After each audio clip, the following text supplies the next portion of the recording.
அனைவருக்கும் வணக்கம். இன்றைக்கி நம்ம பார்க்க போகிற ரெசிபி வந்து சிக்கன் சால்னா. அதாவது கடைகளில் நீங்கள் டேஸ்ட்டாக ரோட் கடைங்களெல்லாம் சாப்பிட்ருப்பீங்க. என்ன அருமையான சுவையாக இருக்குது, நம்ம வீட்டில் செஞ்சால் சரியாக வர்றதில்லை அப்படின்ட்டு நினைப்பீங்க. அது எப்படி செய்யலான்ட்டு இன்றைக்கி பார்த்துடலாம். இதுக்கு தேவையான பொருட்கள்லாம் என்னென்ன தேவைன்னு பார்த்துடலாம். 150 கிராம் தக்காளி, 200 கிராம் வெங்காயம், பட்டை, சோம்பு, கிராம்பு அது கலவை வந்து கொஞ்சோண்டு, மஞ்சத்தூள் 1/2 டீஸ்பூன், இஞ்சி விழுது பேஸ்ட் வந்து 1 டீஸ்பூன், மிளகாத்தூள் 2 டீஸ்பூன், சீரகம் வந்து 1/2 டீஸ்பூன், கரம் மசாலா 1 டீஸ்பூன், தனியாத்தூள் 2 டீஸ்பூன். இதுக்கு வந்து இது மின்ட் லீஃப் வச்சுருக்கிறேன், 3/4 கிலோ சிக்கன் வச்சுருக்கிறேன் நான். அப்புறமா வந்துட்டு இது கூட விழுது, தேங்காய் விழுது கூட பொட்டுக்கடலை, கடலை அதாவது வேர்க்கடலை சேர்த்துருக்கிறேன். இது வந்து 1/2 மூடி தேங்காய் சேர்த்துருக்கிறேன். 1/2 கைப்பிடி வேர்க்கடலையும் 1/2 கைப்பிடி பொட்டுக்கடலையும் சேர்த்துருக்கிறேன். இதை அரைச்சி நைஸாக சேர்த்துக்கணும். அது எப்பப்போ எது சேர்க்கணுங்கிறத வந்துட்டு செய்முறையில் நாம் வந்து பார்க்கலாம். வாங்க போகலாம் செய்முறைக்கு. செய்முறை பார்த்துடலாம். அடுப்பு பற்ற வச்சுக்குவோம். ஒரு பாத்திரத்தை வச்சுக்கலாம். 2 டேபிள் ஸ்பூன் ஆயில் வச்சுக்குவோம். 2.5 நான் 2 வைக்கிறேன். எண்ணெய் காயிட்டுங்க. எண்ணெய் காய்ச்சிச்சுங்க. பட்டை லவங்கம் போட்டுக்குவோம்.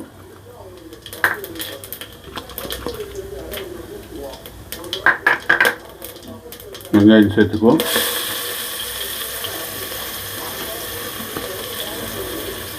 ரெண்டு பச்சை மிளகாய் சேர்த்துக்குவோம். வெங்காயம் நல்லா வதங்கட்டும். ஒரு கண்ணாடி பதத்துக்கு வதங்கட்டும். புதினா ஒரு கைப்பிடி அளவு புதினா போட்டுக்குவோம். இது நல்ல ஃப்ளேவர் தரக்கூடியது.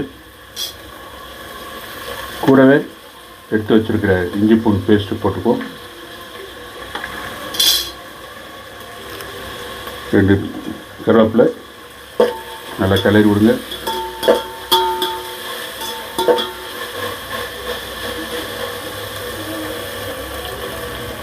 வெங்காயம் ஓரளவுக்கு வதங்கிடுச்சு. இப்போ வந்து தக்காளி சேர்த்துக்குவோம்.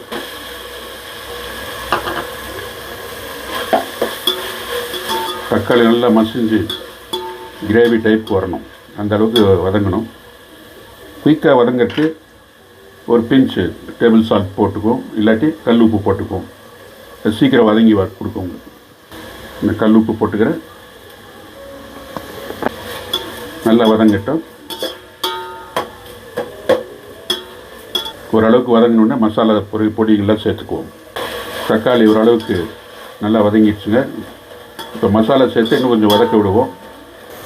மஞ்சத்தூள் 1/2 டீஸ்பூன், மிளகாய்த்தூள் 2 டீஸ்பூன், தனியாத்தூள் 2 டீஸ்பூன், சீரகத்தூள் 1/2 டீஸ்பூன், கரம் மசாலா 1 டீஸ்பூன். மசாலாலாம் நல்லா கலக்கி விட்டுடலாம். ரொம்ப கெட்டியாச்சுன்னா கொஞ்சம் தண்ணி சேர்த்துக்கலாம், கிளறதுக்கு ஈஸியாக இருக்கும்.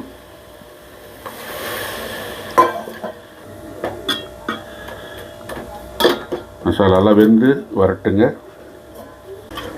பிறகு நல்ல மெஷப் ஆகிட்டு ஒரு கிரேவி பதத்துக்கு வந்திருக்கலாம். லைட்டாக எண்ணெய் பிரிஞ்சு வருது. எண்ணெய் பிரிஞ்சு வந்தோடனே இப்போ வந்து நம்ம சிக்கன் போட்டுக்கலாம். கழுவி வச்சுருக்கிற சிக்கன் 3/4 கேஜி எடுத்து வச்சுருக்கிறேன். 3/4 கேஜி சிக்கன் நம்ம இதில் போட்டுக்கலாம்.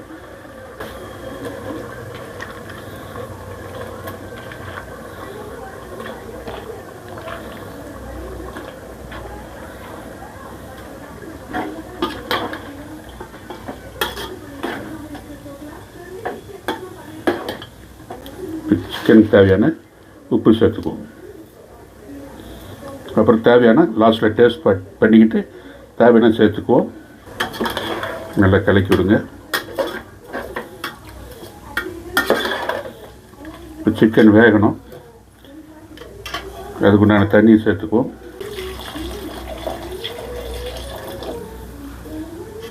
நான் கலக்கி விட்டு ஒரு மூடி போட்டு வச்சுருவோம்.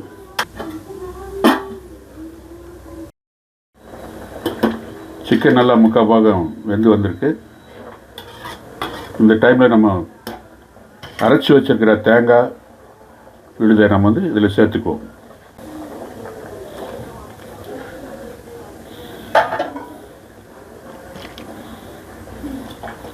ஏற்கனவே சொல்லியிருக்கிறேன், தேங்காய் விழுதோட பொட்டுக்கடலை, கடலக்காய் சேர்த்து அரைச்சிருக்கிறேன். ஒரே ஒரு பச்சை மிளகாய் கூட சேர்த்துருக்கிறேன். நல்லா கலக்கி விடுவோம். அருமையான ஃப்ளேவர் கொடுக்கும் உங்களுக்கு. பாருங்கள், கொதி வரட்டுங்க.